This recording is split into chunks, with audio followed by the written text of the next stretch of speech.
Hello दोस्तों, आज हम लोग बिलियन नामक चैप्टर का लेक्चर नंबर 3 लेकर के आए हैं। इससे पहले हम लोगों ने 2 लेक्चर को कर लिया है। अगर आपने उन दोनों लेक्चर को नहीं देखा तो इसी लेक्चर के जो है डिस्क्रिप्शन में आपको उसका लिंक मिल जाएगा। आप वहाँ पर क्लिक करके उन दोनों लेक्चर को देख सकते हैं। ठीक है, तो चलिए बिना समय वेस्ट किए हम लोग शुरू करते हैं आगे का टॉपिक। तो हम लोगों का चल रहा था कंसंट्रेशन ऑफ सॉल्यूशन, ठीक है ना, यानी बिलियन की सांद्रता प्रदर्शित करने की विधियां। ठीक है, क्या चल रहा था? बिलियन की सांद्रता प्रदर्शित करने की विधियां, यानी कि बिलियन की सांद्रता को हम कैसे प्रदर्शित करते हैं उसके बारे में हम लोग चर्चा कर रहे थे। ठीक है, तो देखिए यहाँ पर हम लोगों ने किसकी चर्चा कर ली है, कौन कौन से पद की। अगर हम बात करें यहाँ पर पहले पद की तो वो था आपका W/W प्रतिशत, यानी द्रव्यमान प्रतिशत की बात हमने कर ली। दूसरा हमने कल बात कर लिया था W/V प्रतिशत की, ठीक है ना। और तीसरी बात हम लोगों ने कर लिया था V/V प्रतिशत की, ठीक है ना। और चौथी बात में हम लोगों ने देख लिया था शक्ति या ग्राम प्रति, ठीक है, ग्राम प्रति लीटर में सांद्रता, लीटर में सांद्रता। ठीक है, क्लियर हो रहा है। उसके बाद पांचवें टॉपिक में हम लोगों ने देखा था मोलरता, ठीक है, मोलरता। उसके बाद फिर हम लोगों ने देखा था मोलरता और शक्ति में संबंध। तो वहां पर आपको फार्मूला मिला था शक्ति बराबर मोलरता गुणे, ठीक है, मोलरता गुणे क्या मिला था? विलेय का आणविक द्रव्यमान, विलेय का आणविक द्रव्यमान। ठीक है, क्लियर हो गया। तो पिछले वाले जो लेक्चर में हम लोगों ने सब देख लिया था W/W प्रतिशत क्या होता है, W/V प्रतिशत क्या होता है, V/V प्रतिशत क्या होता है। उसके बाद फिर हम लोगों ने देखा था शक्ति या ग्राम प्रति लीटर में सांद्रता क्या होती है। उसके बाद हम लोगों ने मोलरता देख लिया था। मोलरता के बाद शक्ति और मोलरता में संबंध भी देख लिया था। और हम लोगों ने शक्ति भी देख लिया था कि शक्ति बराबर या शक्ति को ही हम लोग कहते हैं ग्राम प्रति लीटर में सांद्रता। ये सब देख लिए थे, ठीक है ना, ये पांचों टर्म। और इस पर रिलेटेड हम लोगों ने सभी पर बेस्ड जो है एक न्यूमेरिकल सॉल्व कर लिया था। आज हम लोगों का एक नया टर्म आता है, जैसा कि हमने कल कहा था कि आज हम लोगों को क्या क्या पढ़ना है उसकी बात कर लेते हैं। पहले ओवरव्यू देख लीजिए। हम लोगों को पढ़ना है ppm में सांद्रता, ठीक है ना, यानी पार्ट पर मिलियन में सांद्रता। दूसरी बात हमें पढ़ना है, यहाँ पर हम मोलरता पढ़ चुके हैं, अब हमें पढ़ना है मोललता में, ठीक है, मोललता पढ़ना है, मोलरिटी। और तीसरी बात हमें पढ़ना है मोल प्रभाज।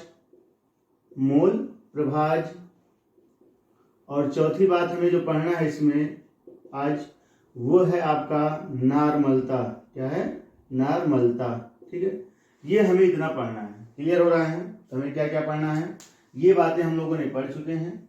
आज हमें इसी का अध्ययन करना है। ppm में सांद्रता क्या होता है, मोललता क्या होता है, मोल प्रभाज क्या होता है और नार्मलता क्या होती है। यहाँ ये चारों टॉपिक को आज हमें पढ़ना है। और इससे रिलेटेड हमें अच्छे न्यूमेरिकल भी सॉल्व करने हैं। जो कुछ अच्छे न्यूमेरिकल IIT वगैरह में आए हैं उनको भी हम लोग आज देखेंगे। तो आप इसको नोट कर लीजिए कि हमें पढ़ना क्या है। ठीक है, आज पूरा टॉपिक अगर देखा जाए सोल्यूशन में जो सांद्रता के पद हैं वो यही हैं। ठीक है, वो इतने ही पद हैं हमें पढ़ना है। वैसे जनरली अगर देखा जाए तो नॉर्मलता NCERT में नहीं है, बाकी और सब जो है वो प्रेजेंट है। ठीक है, तो चलिए अब शुरू करते हैं ppm में सांद्रता।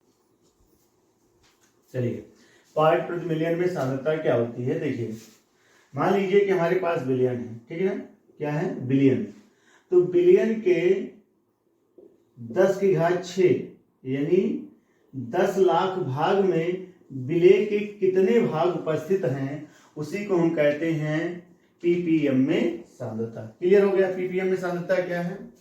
देखिए सांद्रता हमें निकालना है, यहाँ पर जो बिलियन है उस बिलियन के कितने भाग हैं, 10 की घात 6, यानी कहने का मतलब ये है कि 10 लाख भाग अगर बिलियन का है, बिलियन के कितने भाग हैं 10 लाख, तो उस 10 लाख भाग में बिले के कितने भाग उपस्थित हैं उसी को हम लोग कहते हैं पीपीएम में सांद्रता। क्लियर हो गया। फिर सुन लीजिए क्या बताया गया कि किसी बिलियन के 10 लाख भाग में यानी 1 मिलियन भाग में बिले के कितने भाग उपस्थित हैं उसी को हम कहते हैं पीपीएम में सांद्रता। ठीक है, तो चलिए डिफिनेशन लिख दे रहे हैं, आप इसको नोट कर लीजिएगा। किसी बिलियन के 10 लाख यानी 10 की घात 6, किसी बिलियन के 10 लाख भाग में उपस्थित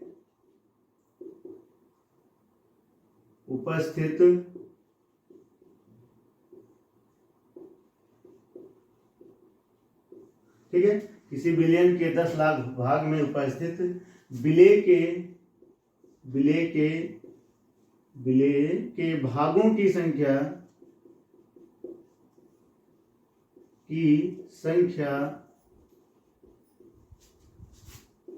पीपीएम में सांद्रता कहलाती है।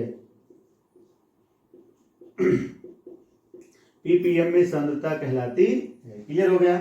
तो कहने का मतलब यह है कि कोई बिलियन है, उस बिलियन के कितने भाग हैं 10 लाख भाग, उस 10 लाख भाग में ठीक है बिले के कितने भाग उपस्थित हैं यानी उसी की संख्या ही क्या कहलाती है, बिलियन की पीपीएम में सांद्रता कहलाती है। तो इसका फार्मूला क्या होगा, देखिए पीपीएम में सांद्रता बराबर ठीक क्या होगा, बिले का द्रव्यमान, ठीक है बिले का कितना द्रव्यमान है, इसमें बिले कितना घुला हुआ है, बटे बिलियन का द्रव्यमान और गुणे 10 की घात 6। ये है आपका ठीक है फार्मूला। देख लीजिए क्या बताया गया कि किसी बिलियन के 10 लाख भाग में उपस्थित बिले के भागों की संख्या को ही हम क्या कहते हैं, पीपीएम में सांद्रता कहलाती है। और पीपीएम में सांद्रता बराबर होता है बिले का द्रव्यमान बटे बिलियन का द्रव्यमान और गुणे 10 की घात 6। ठीक है, क्लियर हो गया। तो नोट कर लीजिए, उसके बाद इस पर हम रिलेटेड एक क्वेश्चन लगाते हैं। चलिए क्वेश्चन क्या है इसको देख लेते हैं, इसको यहीं पर खत्म कर देते हैं क्वेश्चन लगा करके। देखिए क्वेश्चन ये है कि किसी समुद्री जल के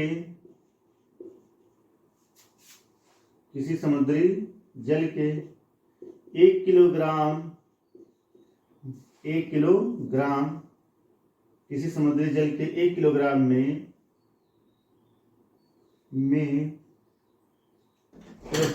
5.3 इंटू 10⁻³ किलोग्राम ऑक्सीजन घुली है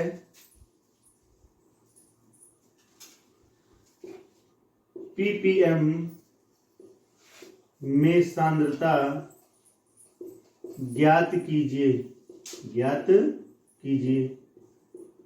ठीक है, नोट कर लीजिए क्वेश्चन, उसके बाद इसको सॉल्व करा देते हैं। ठीक है, कह रहा है कि कोई हमारे पास समुद्री जल है। देखिए अब ये जो हमारे पास जल है इसी को हम मान ले रहे हैं कि ये समुद्री जल है। तो समुद्री जल में ये कितना है, 1 किलोग्राम है। ये कितना है, 1 किलोग्राम। ठीक है, जल की जो मात्रा है वो कितना है, 1 किलोग्राम। और उस 1 किलोग्राम में जो ऑक्सीजन घुली है वो कितना है, 5.3 इंटू 10⁻³ इसको ग्राम कर दो, इतना ग्राम घुली है। ठीक है, इतना ग्राम ऑक्सीजन घुली है। तो पीपीएम में सांद्रता ज्ञात कीजिए। तो देखिए कैसे लगेगा, पीपीएम में सांद्रता बराबर फार्मूला क्या होता है, पीपीएम में सांद्रता बराबर फार्मूला होता है, नोट करिए। देखिए क्या लिखा है, विलेय का द्रव्यमान, तो विलेय इसमें क्या है, इसमें देखिए जल है, जल में क्या घुला हुआ है, ऑक्सीजन, जल में क्या घुला हुआ है, ऑक्सीजन। तो जल में अगर ऑक्सीजन घुला हुआ है तो जल के अंदर हम जानते हैं स्पेस होता है ना, जल के अणुओं के बीच क्या होता है, स्पेस, जगह होती है, उसी जगह में जाकर के ये ऑक्सीजन क्या होती है, घुल जाती है।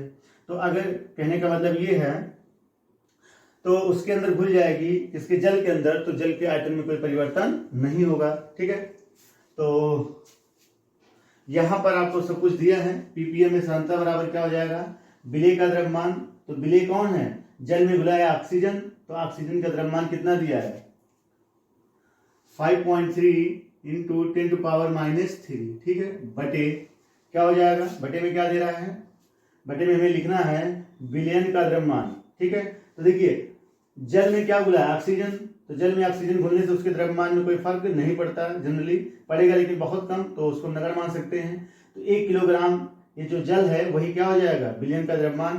तो 1 किलोग्राम है, इसको आप ग्राम में चेंज कर लेंगे तो 1000 से गुणा कर देंगे और गुणे कितना हो जाएगा, 10 की घात 6, 10 की घात 6। इसको आप कैलकुलेट करेंगे तो देखिए 3 हो जाएगा, -3 प्लस 3 से 3 कैंसिल, यानी 5.3 आ जाएगा। ठीक है, पीपीएम, इसको पीपीएम लिख देंगे, तो नोट कर लीजिए पीपीएम में सांद्रता बराबर 5.3। ठीक है,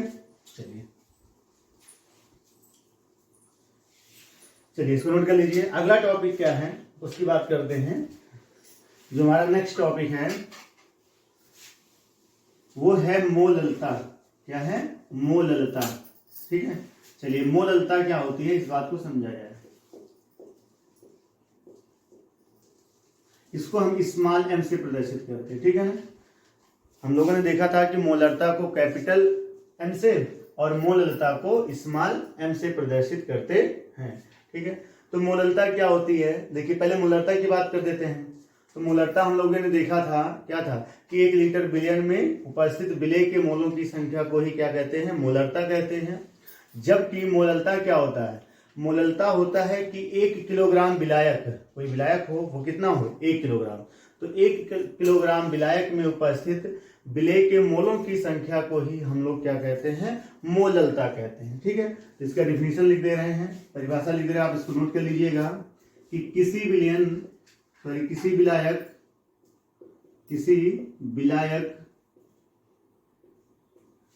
विलायक के 1 किलोग्राम में उपस्थित, ठीक है, देख लीजिए क्या कह रहा है कि किसी विलायक के 1 किलोग्राम में उपस्थित विलेय के मोलों की संख्या क्या कहलाती है, विलेय के मोलों की संख्या को मोललता कहते हैं, मोललता कहते हैं। ठीक है, तो कहने का क्या मतलब है कि यहाँ पर जो है क्या है, ये आपका जल है या कोई विलायक है। इस विलायक की मात्रा कितनी है, 1 किलोग्राम। इस 1 किलोग्राम विलायक में विलेय के कितने मोल, ठीक है ना, यहाँ पर जो विलेय है ये आपका 1 किलोग्राम विलायक हो गया, और ये क्या है, विलेय, ये विलेय इसमें क्या है, घुला है। ठीक है, तो वही क्या है कि 1 किलोग्राम विलायक में इस विलेय के कितने मोल इसमें उपस्थित हैं, उसी को ही हम लोग क्या कहते हैं, मोललता कहते हैं। तो डिफिनेशन ये है कि किसी विलायक के 1 किलोग्राम में उपस्थित विलेय के मोलों की संख्या को क्या कहते हैं, मोललता कहते हैं। तो देखिए मोललता का फार्मूला क्या निकल जाएगा,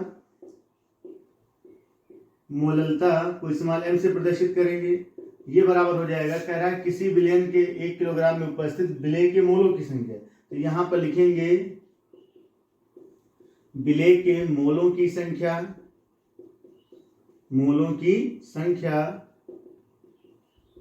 बटे में क्या आ जाएगा, बटे में आ जाएगा विलायक का द्रव्यमान किलोग्राम में। ठीक है ना, विलायक क्या लिखा जाएगा, विलयन नहीं लिखा जाएगा, भी ध्यान रखिएगा।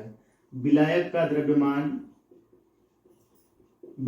द्रव्यमान किसमें, किलोग्राम में। यदि ये ग्राम में होगा तो ऊपर 1000 से क्या कर देंगे, गुणा। तो देखिए फार्मूला निकल जाएगा, m बराबर विलेय के मोलों की संख्या क्या होती है, पदार्थ की मात्रा बटे पदार्थ का अणुभार, ये कैपिटल W इंटू विलायक का द्रव्यमान आप कह दीजिए कैपिटल W, ये किसमें ले लीजिए ग्राम में, तो ऊपर कितने से गुणा हो जाएगा 1000। ठीक है, ये है इसका फार्मूला, नोट कर लीजिए।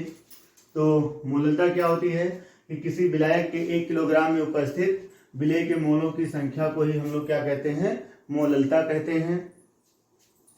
ठीक है, उसके बाद जो है इसका फार्मूला क्या होता है, मोललता बराबर विलेय के मोलों की संख्या बटे विलायक का द्रव्यमान, वो भी किसमें, किलोग्राम में, m बराबर फार्मूला ये आ जाएगा। ठीक है, नोट कर लीजिए। उसके बाद अगला टर्म हमारा आता है, देखिए इस पर रिलेटेड अभी हम न्यूमेरिकल सब पर सॉल्व कराएंगे, मोललता पर और मोल प्रभाज पर। ठीक है, पहले इसको नोट कर लीजिए। ठीक, तो मोल प्रभाज क्या होता है ये हमें देखना है। देखिए इसमें दो घटक है, दो कंपोनेंट है, एक है आपका A, एक आपका B, यानी एक विलेय है और एक क्या है, विलायक है। ठीक है, तो यहाँ पर मोल प्रभाज की परिभाषा निकल जाएगा कि घटक, घटक मतलब क्या हो, चाहे विलेय का और चाहे विलायक का, किसी एक का। तो यहाँ पर लिखेंगे घटक के मोलों की संख्या, या ऐसा लिख दीजिए, ऐसा मत लिखिए, लिख दीजिए बिलियन के या बिलियन में किसी घटक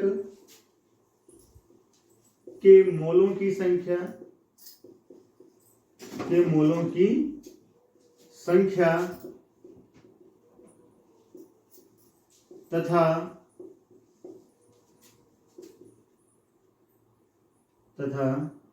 बिलियन में किसी घटक के मोलों की संख्या तथा कुल घटक के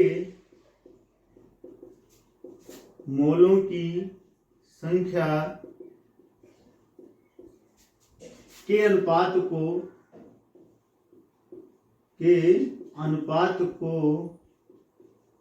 मोल प्रभाज कहते हैं, मोल प्रभाज कहते हैं। ठीक है ना, समझ में आ रहा है क्या कह रहा कि बिलियन में किसी घटक के मोलों की संख्या तथा कुल घटक के मोलों की संख्या को ही हम लोग क्या कहते हैं, मोलों की संख्या के अनुपात को क्या कहते हैं, मोल प्रभाज। तो मोल प्रभाज का फार्मूला क्या निकल जाएगा, मोल प्रभाज बराबर हो जाएगा घटक के मोलों की संख्या, घटक का मतलब आप चाहे A ले लीजिए, चाहे A के मोलों की संख्या चाहे B के। ठीक है ना, तो घटक के मोलों की संख्या बटे बिलियन के कुल मोलों की संख्या या बिलियन के मोलों की संख्या, बिलियन के मोलों की संख्या। ठीक है, ये होता है आपका मोल प्रभाज। तो देखिए यहाँ पर घटक दो हैं, एक A है एक और B, यानी एक विलेय है और एक विलायक। तो चाहे आप विलेय का मोल प्रभाज ज्ञात कीजिए चाहे विलायक का। तो सबसे पहले हम लोग ज्ञात करने चल रहे हैं नंबर 1 किसका, विलेय के मोल प्रभाज। तो यहाँ पर क्या लिखेंगे, विलेय का मोल प्रभाज। ठीक है, तो मोल प्रभाज को जनरली हम काई से प्रदर्शित कर सकते हैं। ठीक है, ये काई है, एक्स नहीं है, काई A। ठीक है, इसका मोल प्रभाज क्या हो जाएगा, देखिए किसी इस विलयन में हम किसी घटक का भी मोल प्रभाज ज्ञात करेंगे तो क्या लिखेंगे, घटक के मोलों की संख्या बटे विलयन के मोलों की संख्या। तो सबसे पहले हम लोग क्या ज्ञात करेंगे, घटक के मोलों की संख्या में पहले किसका ज्ञात कर रहे हैं, विलेय के। तो ऊपर क्या होगा, विलेय के मोलों की संख्या। तो इसमें विलेय के मोल कितने हैं, n। ठीक है ना, देखिए यहाँ पर n हो गया, विलेय के मोलों की संख्या है A है, चलो n हो गया। अपान क्या होगा, विलयन के मोलों की संख्या। तो विलयन में के मोलों की संख्या में क्या होगा, विलेय के मोल की संख्या प्लस विलायक के मोल की संख्या। या पहले इसको ऐसा लिख दीजिए, घटक के मोलों की संख्या में क्या लिखेंगे, विलेय के मोलों की संख्या, विलेय के मोलों की संख्या बटे विलेय प्लस विलायक। ठीक है ना, विलेय प्लस विलायक के मोलों की संख्या, के मोलों की संख्या। ठीक है, चलिए तो यहां पर काई A बराबर आ जाएगा विलेय के मोलों की संख्या कितना है, स्मॉल n अपान विलेय का स्मॉल n प्लस विलायक का कैपिटल N, ये हो गया विलेय का मोल प्रभाज। बात समझ में आ गया, ये क्या आ गया, विलेय का मोल प्रभाज। इसी प्रकार दूसरे में हम कह सकते हैं विलायक का अगर मोल प्रभाज पूछे तो विलायक का मोल प्रभाज, विलायक का मोल प्रभाज निकालेंगे तो यहाँ पर क्या लिखेंगे, घटक के मोलों की संख्या, तो घटक हम किसका ज्ञात कर रहे हैं, विलायक का, तो यहाँ लिखेंगे विलायक के मोलों की संख्या, विलायक के मोलों की संख्या देखिए ये विलायक है, ठीक है, तो इसको हम मान लेते हैं काई बी, क्योंकि विलायक हमने क्या माना है, बी माना है, विलायक भी मान लिया है। तो यहाँ पर क्या हो जाएगा, देखिए capital N upon small N plus capital N, इसको आप नोट कर लीजिए, विलायक के मोल प्रभाज हो गए। बात समझ में आ गया, ठीक है। चलिए अगर इतना नोट हो गया हो तो इसको मिटा दिया जाए, ठीक है।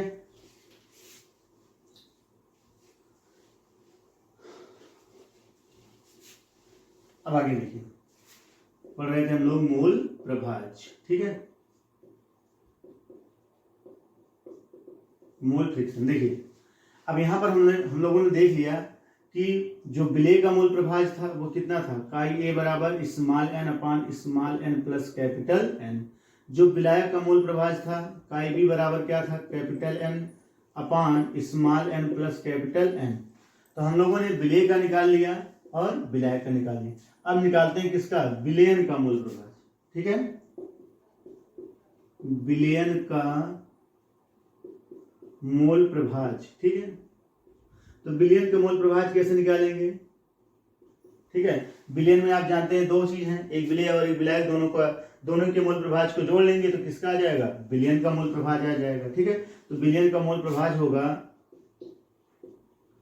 विलेय का मोल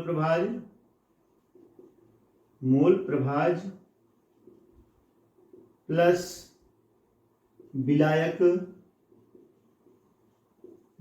का मोल प्रभाज, ठीक है। तो आपको पता है कि विलेय का मोल प्रभाज यहां पर देखिए विलेय है, इसको केवल आप काई मान लीजिए। विलेय का मोल प्रभाज हमने कितना माना, काई ए प्लस काई बी, ठीक है। यहाँ पर मान रख दीजिए small N upon small N plus capital N, plus इसकी जगह पे क्या हो जाएगा, कैपिटल एन अपान प्लस ये हो जाएगा। तो दोनों में एलसीएम सेम होगा, तो small N plus capital N, ऊपर क्या जाएगा small N plus capital N, इससे दोनों कैंसिल, तो काय बराबर कितना आ जाएगा, एक, ठीक, काय बराबर कितना आ गया, एक। तो यहाँ पर कहने का मतलब क्या है कि जो विलेयन है उसका मोल प्रभाज कितना होता है, एक होता है, ठीक है। ये कई बार पेपर पूछा भी गया है कि किसी विलेयन का मोल प्रभाज कितना होता है, तो मोल प्रभाज एक होता है, ठीक है, नोट कर लीजिए। चलिए अब इसी विलेय और विलायक के मोल प्रभाज को हम लोग देखते हैं। सांद्रता कह सकते हैं तो किसके पद में था, ये आपका था मोल के पद में। अगर हम इसको भार के पद में कैसे व्यक्त करते हैं, ठीक है, इसको नोट कर लीजिए, मिटा दिया जाए, ठीक है, नोट कर लीजिए। देखिए इसकी मात्रा हमने माना था W, स्मॉल w, इसकी मात्रा कितना माना गया था, कैपिटल W। तो चलो ऐसा करते हैं कि इसको WA कह देते हैं विलेय के, इसको WB, ठीक है। तो यहाँ पर जो हमारे पास काई ए था ये बराबर क्या हो जाएगा, ये क्या है, विलेय का मोल प्रभाज। आपके पास था small N upon small N plus capital N. N क्या होता है, मोलों की संख्या, विलेय के मोलों की संख्या। तो विलेय का मोल कैसे निकलता है, पदार्थ की मात्रा बटे पदार्थ का अनुभार, ठीक है। अब इसके जो है अनुभार हमें पता नहीं है, पता नहीं कौन क्या है, इसको मान लेते हैं MA और इसके अनुभार को मान लेते हैं MB, ठीक है। तो इसका मोल कैसे निकालेंगे, पदार्थ की मात्रा बटे पदार्थ का अनुभार, यानी WA बटे MA बटे यहाँ पर क्या आ जाएगा, WA बटे MA प्लस WB बटे MB, ये हो गया आपका काई ए, यानी विलेय का मोल प्रभाज, ठीक है। इसी प्रकार से विलायक का मोल प्रभाज काई बी बराबर क्या हो जाएगा, आपको पता है कि होता है capital N upon small N plus capital N. तो कैपिटल एन की जगह क्या हो जाएगा, WB अपान MB, फिर पूरे का बटे क्या हो जाएगा, WA अपान MA प्लस WB बटे MB, ठीक है। इसको नोट कर लीजिए, ये आपका आ गया काई डी। ठीक है, क्या आ गया? काई डी। कहने का मतलब ये क्या है? विलायक का मोल प्रभाज्य। ठीक है, यहां तक नोट कर लीजिए, पूरा नोट हो गया। चलिए अब इससे आगे हम लोग सॉल्व करते हैं न्यूमेरिकल। अच्छा, एक अभी बचा है हमारे पास, वो क्या है? मोललता हो गया, मोलरता हो गया, मोल प्रभाज्य हो गया, पीपीएम में शांता। हाँ, एक और बच रहा है, नॉर्मलता। ठीक है, इसको नोट कर लीजिए। नोट हो गया? ठीक है। इसके बाद हम लोग बात करते हैं नॉर्मलता की।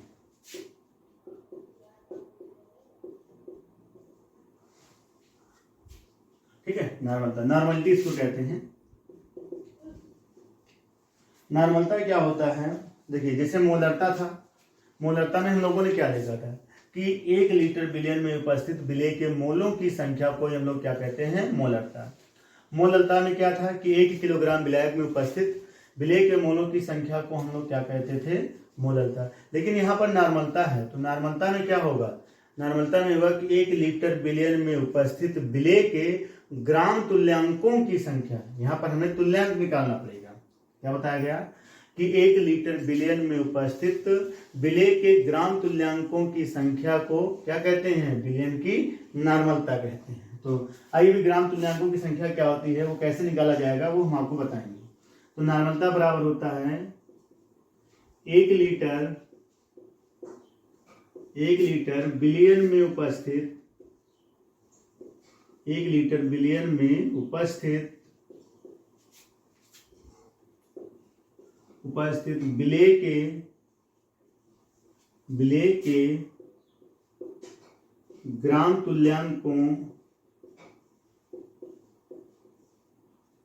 तुल्यांकों की संख्या। ठीक है, 1 लीटर बिलियन में उपस्थित विलेय के ग्राम तुल्यांकों की संख्या क्या कहलाती है? संख्या, या 1 लीटर बिलियन में उपस्थित विलेय के ग्राम तुल्यांकों की संख्या को नॉर्मलता, ठीक है, कहते हैं। क्लियर हो गया कि अगर हमारे पास कोई क्या है, 1 लीटर कोई बिलियन है। ठीक, ये क्या है? बिलियन, ये बिलियन है। ये कितना है? 1 लीटर। इस 1 लीटर, ये आपका सोल्यूशन है, बिलियन। इस 1 लीटर बिलियन में विलेय के कितने ग्राम तुल्यांक घुले हुए हैं, उसी की संख्या को हम लोग क्या कहते हैं? बिलियन की नॉर्मलता कहते हैं। तो नॉर्मलता बराबर फार्मूला हो जाएगा, नॉर्मलता बराबर हो जाएगा विलेय के ग्राम तुल्यांकों की संख्या, विलेय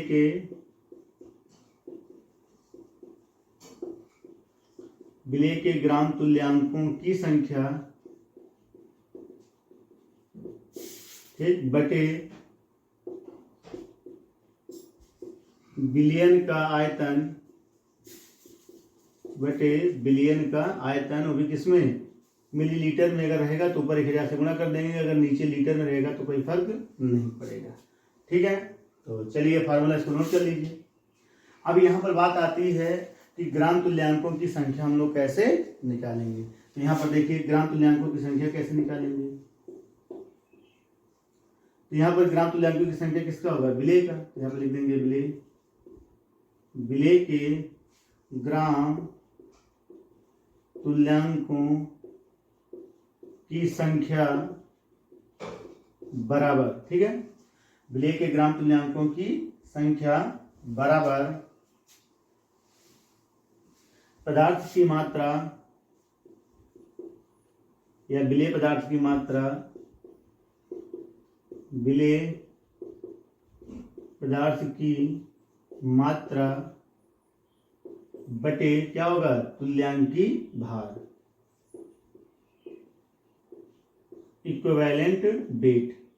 अब तुल्यांकी भार अगर आपको नहीं पता कैसे निकलता है, तो तुल्यांकी भार हर एक पदार्थ का अलग अलग तरीके से निकलता है ना। विलेय तत्व का दूसरे तरीके से निकलता है, और उसके बाद अम्ल का दूसरे तरीके से, क्षार का दूसरे तरीके से। तो यहाँ पर आप ज़्यादा ना दिमाग लगा करके, बहुत ज़्यादा यहाँ पर नहीं पूछेगा, तो केवल आप तुल्यांकी भार बराबर लिख सकते हैं, तुल्यांकी भार बराबर लिख सकते हैं। ठीक है, पदार्थ का आणविक द्रव्यमान, पदार्थ का आणविक द्रव्यमान, आणविक द्रव्यमान बटे, ठीक है, आप सीधी सी बात लिख दीजिए संयोजकता। ठीक, क्या लिखेंगे? संयोजकता। चलिए ये हो गया। अब नॉर्मलता का हम लोग डिफिनेशन निकालते हैं, फार्मूला। नॉर्मलता को हम लोग प्रदर्शित करते हैं कैपिटल एन से। किससे प्रदर्शित करते हैं? कैपिटल एन से। अब विलेय के ग्राम तुल्यांकों की संख्या, ये आप इसको कैसे निकालेंगे? विलेय पदार्थ की मात्रा। अब विलेय पदार्थ की मात्रा को हम क्या कैसे लिखेंगे? कैपिटल डब्ल्यू, या डब्ल्यू मान लीजिए, इसमें जो विलेय बोला उसको डब्ल्यू। तुल्यांकी भार कैसे निकलता है? पदार्थ का आणविक द्रव्यमान को कैपिटल एम डैश मान लीजिए बटे संयोजकता पलट के ऊपर चला जाएगा तो स्मॉल एन कर दीजिए यहाँ पर। ठीक है, कोई दिक्कत नहीं। चलिए सॉल्व करते हैं आगे। अब यहाँ पर विलेय के ग्राम तुल्यांकों की संख्या ये हो जाएगा डब्ल्यू गुणे स्मॉल एन बटे कैपिटल एम डब्ल्यू गुणे, ठीक है, गुणे बिलियन का आयतन मान लीजिए भी, और ये किसमें है? ml में। तो ऊपर क्या करेंगे? 1000 से गुणा।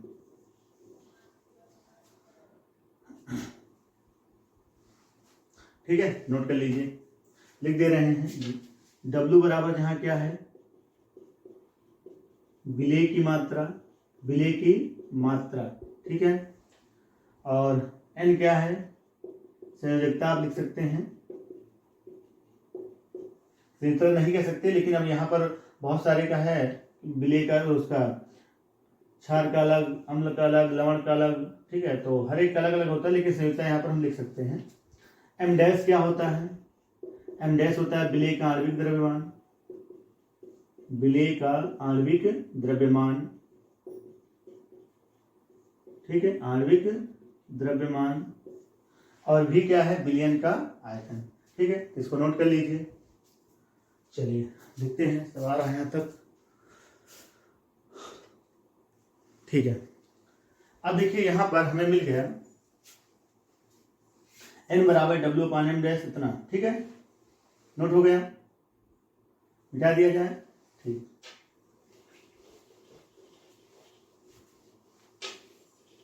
तो यहाँ पर हमें नॉर्मलता का जो फार्मूला मिला वो क्या मिला? n बराबर स्मॉल डब्ल्यू गुणे n बटे m डैश गुणे भी अगर लीटर में कर देंगे तो ऊपर 1000 से गुणा करने की जरूरत नहीं है। अब यहाँ पर अगला स्टेप पॉइंट हम लोग लगा के लिख सकते हैं कि नॉर्मलता, ये है फार्मूला आपका नॉर्मलता का। ठीक है, नॉर्मलता तथा मोलरता में संबंध, नॉर्मलता तथा मोलरता में संबंध, ठीक है, संबंध, ये क्या होता है? नॉर्मलता और मोलरता में संबंध। देखिए यहीं से निकलेगा नॉर्मलता और मोलरता में संबंध कैसे?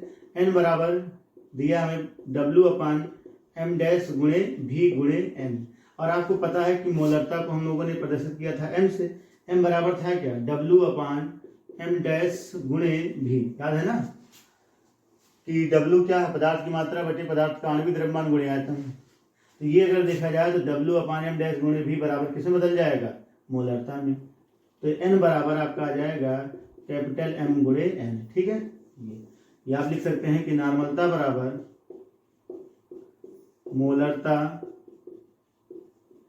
गुणे संयोजकता। ठीक है,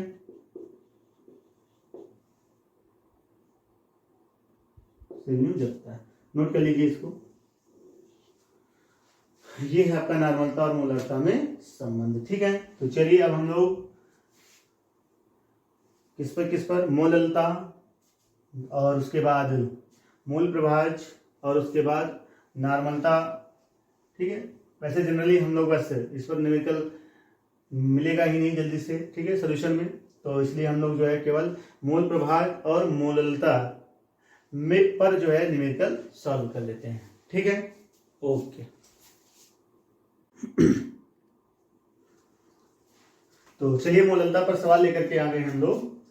मोललता पर आपके ये दो न्यूमेरिकल हैं, इनको पढ़ लीजिए। पहला क्वेश्चन कह रहा है कि माना 5 ग्राम एसिटिक अम्ल को 1 लीटर एथिल अल्कोहल में घोला गया है।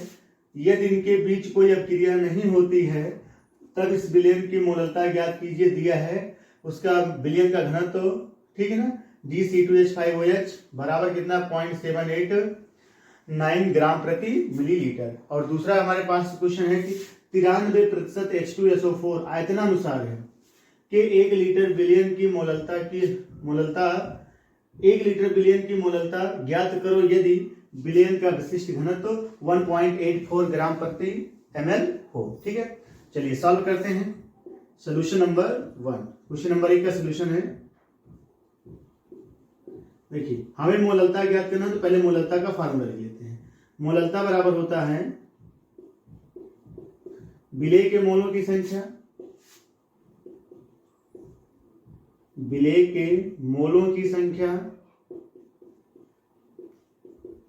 विलेय के मोलों की संख्या बटे विलायक का द्रव्यमान, बटे विलायक का द्रव्यमान, वो भी किसमें, किलोग्राम में। यदि ये ग्राम में होगा तो ऊपर 1000 से क्या कर देंगे, गुणा कर देंगे। ठीक है, चलिए अब यहां पर हमें पहले क्या निकालना है, विलेय के मोल। तो देखिए 5 ग्राम एसिटिक अम्ल 1 लीटर एथिल अल्कोहल में क्या किया गया, घोला गया है। तो यहाँ पर विलेय क्या होगा, एसिटिक अम्ल, यहाँ पे लिख दे रहे हैं। विलेय हमारे पास कौन सा होगा, विलेय होगा एसिटिक अम्ल, वो कितना है 5 ग्राम। ठीक है, और विलायक कौन सा होगा हमारे पास, विलायक होगा 1 लीटर एथिल अल्कोहल, यानी एथिल अल्कोहल दिया है। ठीक है ना, एथिल अल्कोहल हमारा विलायक होगा, वो कितना है 1 लीटर। ठीक है, कितना है 1 लीटर। तो सबसे पहले हमें क्या निकालना है, विलेय के मोलों की संख्या। तो पहले विलेय के मोलों की संख्या ज्ञात कर लेते हैं, फिर विलायक का द्रव्यमान ज्ञात कर लेते हैं, उसके बाद दोनों को इस फार्मूले में रख देते हैं, मोललता आ जाएगी। ठीक है, तो पहले विलेय के मोलों की संख्या ज्ञात करो। देखो विलेय के मोलों की संख्या, विलेय के मोलों की संख्या वो कितना होगा, विलेय के मोलों की संख्या बराबर क्या होगा, विलेय की मात्रा बटे विलेय का आणविक द्रव्यमान। तो विलेय के मोलों की संख्या बराबर विलेय की मात्रा बटे विलेय का आणविक द्रव्यमान। तो विलेय की मात्रा कितना है 5, ठीक है, बटे विलेय का आणविक द्रव्यमान, तो CH3COOH, तो इसका आणविक द्रव्यमान कितना होगा CH3COOH का। देखो कार्बन का 12, ठीक है, 12 प्लस हाइड्रोजन का 1 होता है, तो 3 हाइड्रोजन, तो 3 फिर प्लस 12 कार्बन का, और 2 ऑक्सीजन, 16 दूना 32 और 1, तो कितना हो जाएगा 12 दूना 24, 24 4 28, और 28 और 32 30, टोटल 60 आ जाएगा। कितना आ जाएगा 60। ठीक है, यहाँ जाएगा कितना 60। हमें मिल गया क्या, विलेय के मोलों की संख्या। अब हमें क्या चाहिए, विलायक का द्रव्यमान, लेकिन विलायक का द्रव्यमान हमें दिया नहीं है, उसको ज्ञात करना पड़ेगा। द्रव्यमान ज्ञात करने के लिए घनत्व दिया है, तो घनत्व क्या होता है, घनत्व बराबर होता है द्रव्यमान बटे आयतन, होता है ना, क्योंकि विलायक का द्रव्यमान चाहिए, तो घनत्व बराबर द्रव्यमान बटा आयतन, द्रव्यमान बटा आयतन। तो द्रव्यमान बराबर क्या हो जाएगा, घनत्व गुणे आयतन। द्रव्यमान बराबर क्या हो जाएगा, घनत्व गुणे आयतन, घनत्व गुणे आयतन। ठीक है, तो घनत्व हमारे पास कितना है 0.789, और आयतन हमारे पास कितना दिया है 1 लीटर, कितना दिया है 1 लीटर। तो 1 लीटर से हम यहाँ पर 1 लीटर इसको ml में चेंज करेंगे, तो 1000 से क्या कर देंगे गुना, तो पॉइंट हटेगा, 3 जीरो से कैंसिल हो जाएगा, 789 ग्राम। ठीक है, ये आ गया। तो हमें पता चल गया किसकी मात्रा, बताइए, विलेय की, ये विलायक का द्रव्यमान पता चल गया कितना 789 ग्राम। तो अब लगा दीजिए मोलरता, तो मोलरता बराबर हो जाएगा विलेय के मोलों की संख्या, ये कितना है विलेय के मोलों की संख्या, ये हमने ज्ञात किया है। ठीक है, तो आ जाएगा 5/60, ठीक है, गुणे विलायक का द्रव्यमान 789, ठीक है, ये हो गया ग्राम। ठीक है, ये ग्राम है, तो ऊपर क्या करेंगे 1000 से गुणा कर लेंगे। समझ में आ रहा है, 1000 से क्या कर लेंगे, गुणा कर लेंगे, और इसको अगर आप कैलकुलेट करते हैं तो आपका टोटल कितना आ जाएगा, एक मिनट, इसको हम पहले ही कैलकुलेट कर चुके हैं ना, हाँ ठीक है 0.7, ठीक है। इसको यदि आप कैलकुलेट करेंगे तो आपको आंसर मिल जाएगा, ये हमने सॉल्व कर रखा है, ये आएगा 0.1056, ये कितना आ जाएगा 0.15 ठीक है, 1506। और मात्रक क्या होगा, मोल प्रति किलोग्राम, मोल प्रति किलोग्राम, ठीक है, ये नोट कर लीजिए। पॉइंट, एक मिनट, ये आएगा 1056, ठीक है, नोट कर लीजिए। समझ में आ गया कैसे लगा, ठीक है।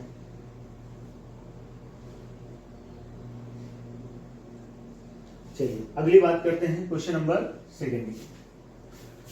क्लियर हो गया ना ये सवाल, ठीक है, इसको मिटा देते हैं, क्वेश्चन नंबर 2 की बात कर लेते हैं। देखिए क्वेश्चन नंबर 2 में क्या कह रहा है कि 93% H2SO4 आयतनानुसार, सोल्यूशन देखिए, आयतनानुसार दे रहा है, यानी V/V% की बात कर रहा है। V/V% का मतलब क्या होता है, जैसे 93% H2SO4, ठीक है ना, तो 93% H2SO4 के 1 लीटर बिलियन की मोललता की गणना के 1 लीटर बिलियन की मोललता ज्ञात करो यदि बिलियन का विशिष्ट घनत्व ये है, ठीक है।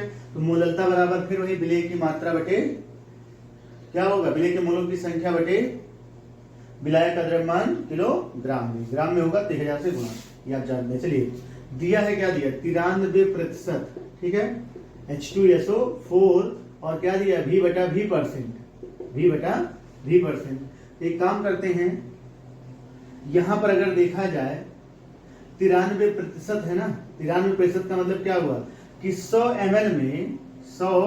ml में, ठीक है, अगर हमारे पास 100 ml सोल्यूशन है तो उसमें 93 ml क्या होगा, बताइए, 93 ml आपका है H2SO4, 93 ml क्या है आपका H2SO4, या 93 ग्राम कह सकते हैं, ठीक है ना।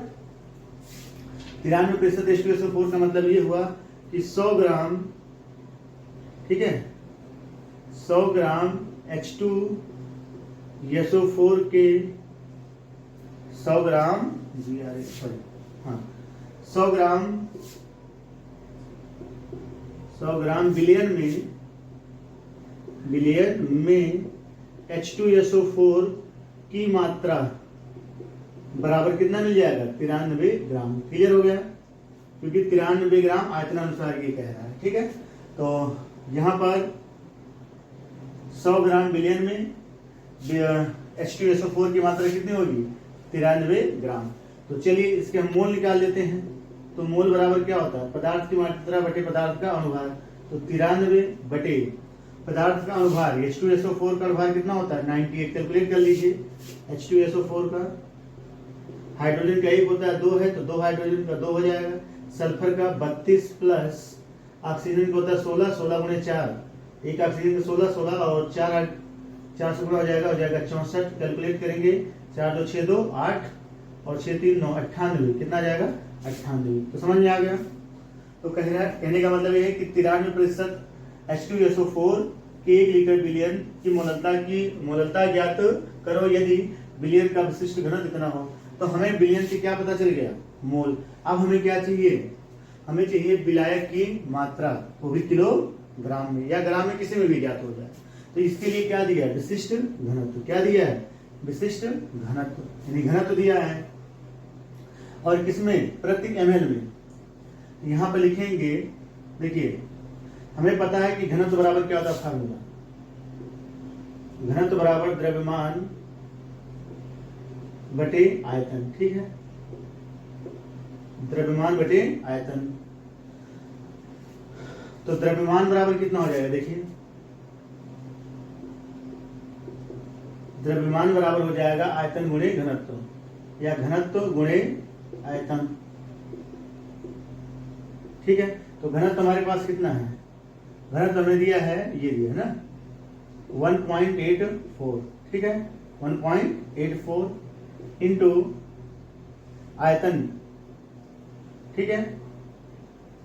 आयतन हमारे पास कितना हो जाएगा, 1 लीटर है, 1000 से आप गुणा कर देंगे, ये आपका कितना आ जाएगा,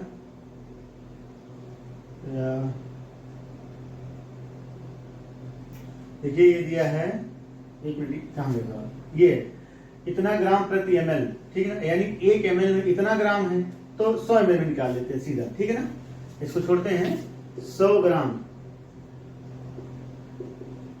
ठीक है।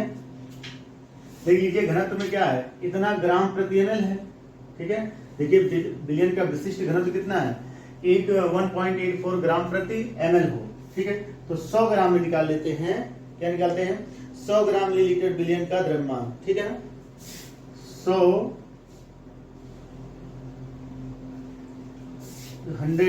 मिलीलीटर बिलियन का द्रव्यमान, ठीक, वो कितना हो जाएगा,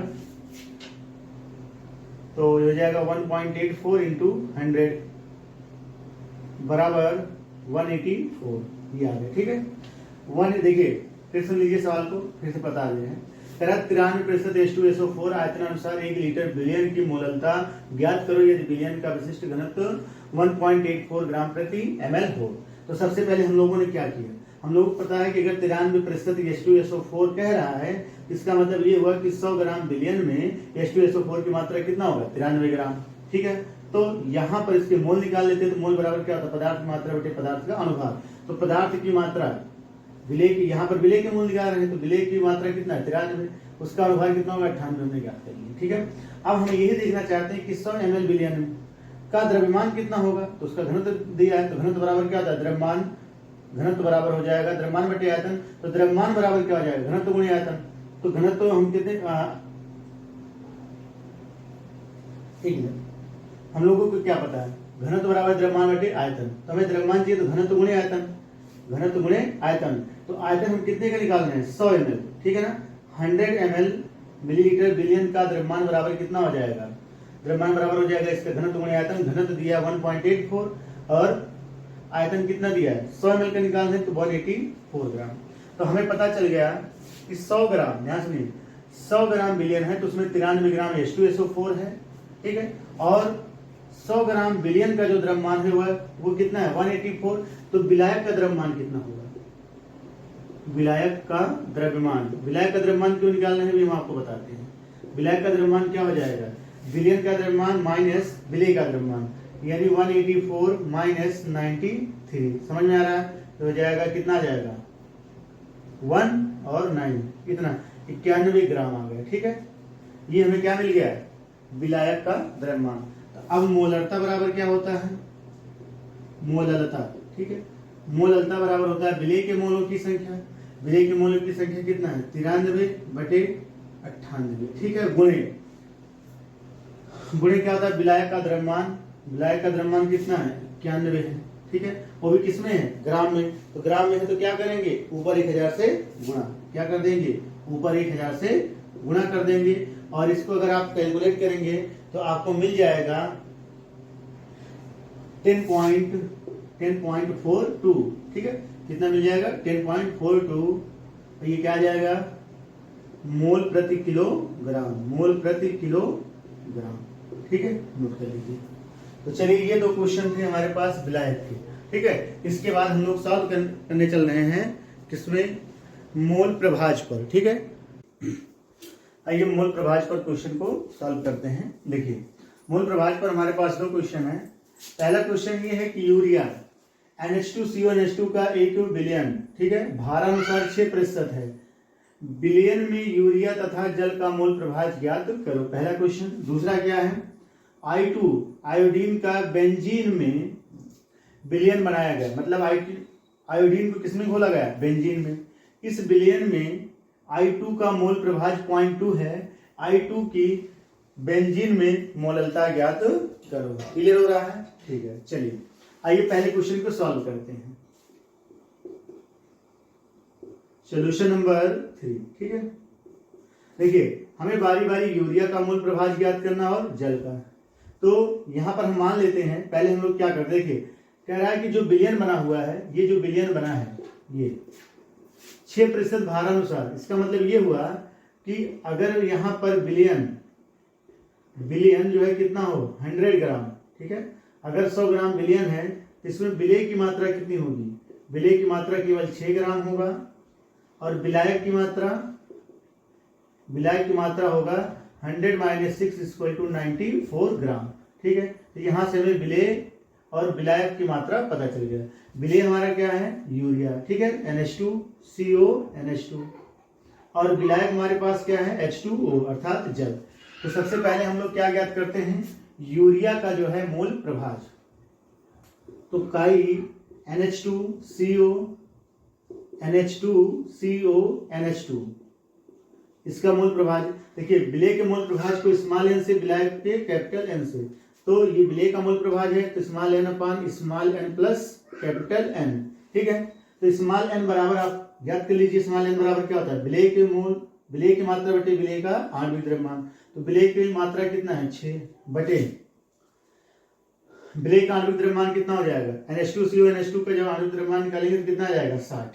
ठीक है, और कैपिटल एन का मान निकालेंगे तो विलायक की मात्रा कितना, 94 डिवाइडेड बाई H2O का आणविक द्रव्यमान कितना होता है, 18। ठीक है, इसको आप रख देंगे। तो यहाँ पर इसको कैलकुलेट करेंगे, स्मॉल एन का मान कितना है, 6 बटे, ठीक है, 60 डिवाइडेड बाई कितना हो जाएगा, एन का मान कितना है, स्मॉल एन का 6/60 प्लस कैपिटल एन का मान 94 डिवाइडेड बाई कितना, 18। ठीक है, अब आप इसको कैलकुलेट जब करेंगे तो आपको मिल जाएगा 0.0188, कितना मिल जाएगा, 0.0188 ग्राम। ठीक है, ये हो गया।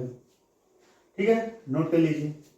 अब उसी के अनुसार हम लोग ज्ञात करेंगे, ये आपका विलेय था, ये आपका क्या था, विलेय। विलेय क्या था आपका, यूरिया। अब उसी तरीके से विलायक, क्या लिखेंगे, विलायक। तो विलायक का मोल प्रभाज कैसे निकालेंगे, विलायक में आपके क्या है, काई H2O, जल है, तो capital N upon capital N plus small N.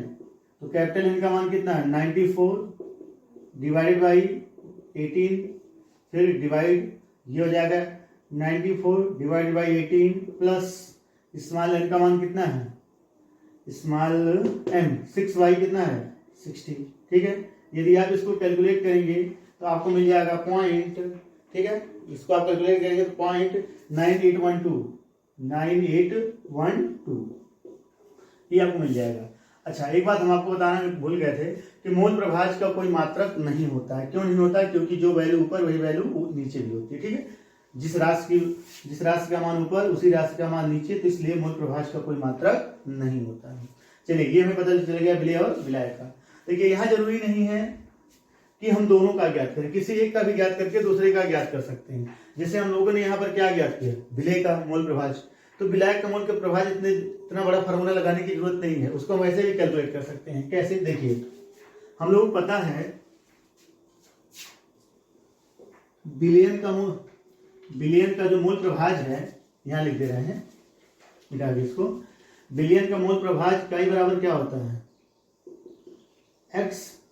विलेय का मोल प्रभाज यानी NH2CO NH2 plus chi, sorry ये काई है, काई H2O। ठीक है, तो चलिए हम लोग पता है विलेय का मोल प्रभाज कितना होता है, एक बराबर, इसका मोल प्रभाज हमने यहाँ ज्ञात कर लिया, कितना है, 0.0188, और प्लस इसको हमें ज्ञात करना था काई H2O। तो काई H2O बराबर क्या हो जाएगा, इधर आ जाएगा, तो 1 माइनस 0.0188, इसको आप कैलकुलेट करेंगे तो आपको इतना आंसर मिल जाएगा, 0.9812। ठीक है, यहां से भी आप इसको ऐसे भी कैलकुलेट कर सकते हैं। क्लियर हो गया, मिटा दिया जाए। चलिए, अब बात करते हैं क्वेश्चन नंबर 2 की। क्वेश्चन नंबर 2 की, ये इंपॉर्टेंट क्वेश्चन है और एक अच्छा क्वेश्चन भी है। ठीक है, चलिए इसको जल्दी से कर लीजिए आप लोग, उसके बाद सॉल्व करते हैं हम लोग दूसरा क्वेश्चन।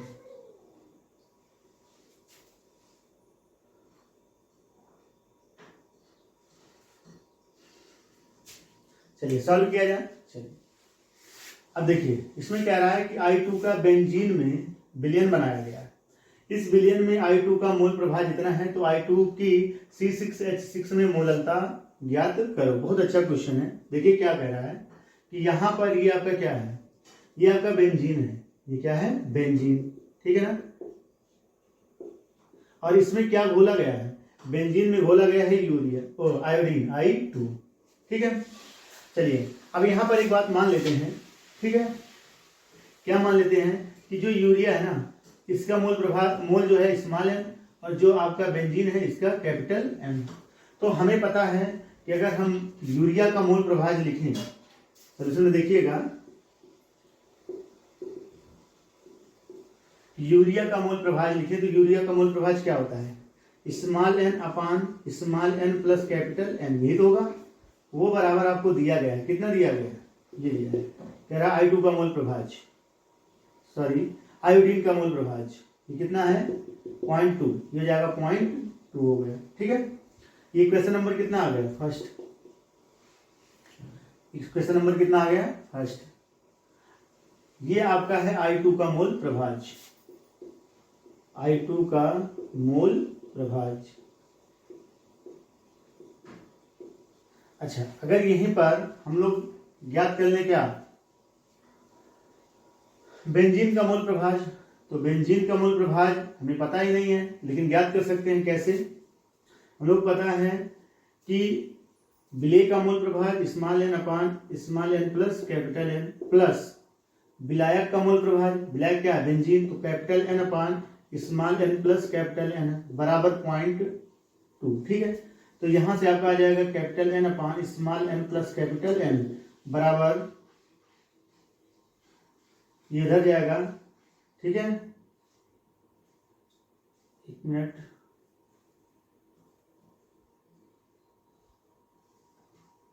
ठीक है, सॉरी ये यहाँ वन होगा। ठीक है, क्योंकि विलेय और विलायक का मतलब बराबर एक, यहाँ आपका कितना जाएगा, ये बराबर हो जाएगा 1 माइनस एन अपान एन प्लस कैपिटल एन, तो ये हो जाएगा 1 माइनस, और इसकी जगह कितना हो जाएगा 0.2। ठीक है, कितना जाएगा 0.2, तो इसको आप सॉल्व करेंगे तो कितना आ जाएगा 0.8। बात समझ में आ गया। तो हमें मिल गया किसका किसका मूल प्रभाज, विलेय का मूल प्रभाज और विलायक का मूल प्रभाज, capital N plus upon small capital N plus small N. Clear हो गया, यहां तक दोनों हमने ज्ञात कर लिया, विलेय का मूल प्रभाज और विलायक का मूल प्रभाज। ठीक है, देखिए इसको मिटा दे रहे हैं।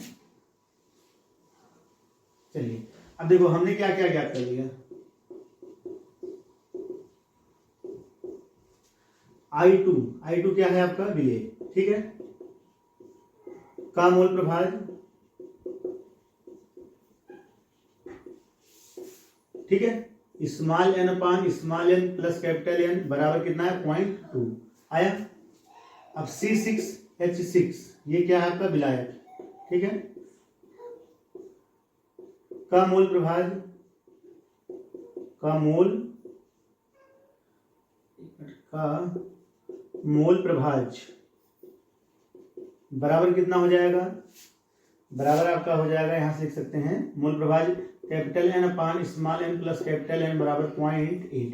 Equation number first, equation number second में। ठीक है, चलिए अब दोनों को भाग दे देते हैं, तो आ जाएगा small N upon small N plus capital N divided by, इसको भाग दीजिए, capital N upon small N plus capital N बराबर आ जाएगा 0.2 डिवाइडेड बाई 0.8। इससे ये क्या हो जाएगा कैंसल, आपको मिल जाएगा small N upon capital N बराबर 1/4। यहां तक आपके समझ में आ गया। ठीक है, चलिए अब आगे बात करते हैं। देखिए स्मॉल एन क्या होता है, स्मॉल एन होता है विलेय का मोल, ये क्या है विलायक का मोल। तो पहले विलेय का मोल क्या होता है, विलेय की मात्रा, विलेय की मात्रा हमारे पास क्या है I2, जिसको लिख सकते हैं WI2। ठीक है, बटे विलेय का आणविक द्रव्यमान कैपिटल MI2, ये हो गया। ठीक है, या आप इसको ऐसे ही रहने दो, कोई दिक्कत नहीं है। स्मॉल एन अपान विलायक, विलायक क्या है कैपिटल एन, इसका क्या ये मोल है, तो मोल क्या होगा पदार्थ की मात्रा बटे पदार्थ का अनुभार, यहाँ पर लिख सकते हैं W। ठीक है, WC6H6 बटे कैपिटल M C6H6 बराबर कितना 1/4। ठीक है, तो ये पद कहाँ चला जाएगा ऊपर, तो हो जाएगा N इंटू M6H6। ठीक है, और सॉरी MC6H6 बटे में क्या हो जाएगा WC6H6 बराबर कितना आ गया 1/4। N क्या है विलेय के मोलों की संख्या, कैपिटल ये M C6H6 क्या है, ये आपका बेंजीन यानी जो विलायक है उसका आणविक द्रव्यमान। ये क्या है, ये है आपका, ठीक है, ये हम कह सकते हैं जो विलायक है उसका क्या है, मात्रा है। ठीक है, क्लियर हो गया। चलिए अब हमें निकालना क्या था, I2 की C6H6 में मोललता। C6H6 में क्या निकालना था, मोललता। और मोललता बराबर होता क्या है, देखिए मोललता, इसको मिटा दें इधर, चलिए यहीं पर सॉल्व करते हैं। मोललता बराबर होगा विलेय के मोलों की संख्या, विलेय के मोलों की संख्या बटे विलायक का द्रव्यमान, विलायक का द्रव्यमान। ठीक है, वो भी किसमें, ग्राम में। किलोग्राम में लेके देखा जा सकूँ, ये ग्राम में गुणे कितने का हो जाएगा, 1000। अब देखिए विलेय के मोलों की संख्या को हम लोग किससे, स्मॉल n से। विलायक का द्रव्यमान कैपिटल W, विलायक क्या है C6H6 और गुणे कितना, 1000। अब देखिए यहां से आप निकाल सकते हैं n बटे, देखिए n बटे W6, देखिए n डिवाइडेड बाई WC6H6 बराबर क्या हो जाएगा, यहाँ जाएगा तो 1/4 इंटू MC6 और H6। ये n इसकी जगह पे वैल्यू रख सकते हैं, ये कितना आ जाएगा 1/4 इंटू MC6H6। बेंजीन का ये क्या है, मोलर द्रव्यमान। मोलर द्रव्यमान कितना होगा, ये कार्बन का होता है 12, ठीक है ना, 12 × 72, 72 और 6 कितना हो जाएगा 78, ठीक है ना। जो हो जाएगा कार्बन का 12, 12 × 72 और 6 78, हो जाएगा 78, ठीक है, और गुणे ऊपर कितना आ जाएगा 1000। क्लियर हो गया।